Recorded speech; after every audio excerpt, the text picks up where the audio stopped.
Chào cậu, hôm nay tớ sẽ chỉ cậu cách làm hộp cắt băng keo washi tape để có bàn học bằng bìa nha.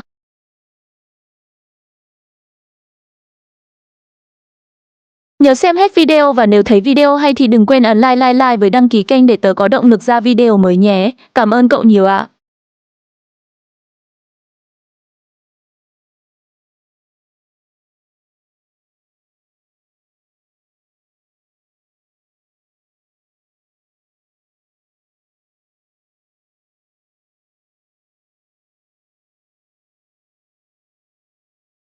Chuẩn bị thêm một lưỡi dao dọc giấy hoặc lưỡi dao lam không dùng đến và hai que xiên gỗ, que này mình lấy từ xiên ăn xúc xích nha.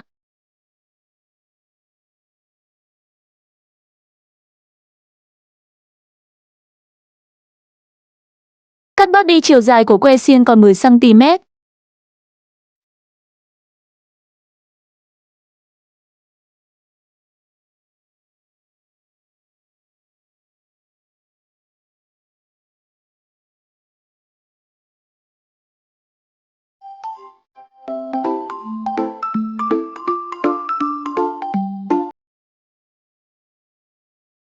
Dùng kìm bật lỗ hoặc dùng ngòi bút đục lỗ để nhét que.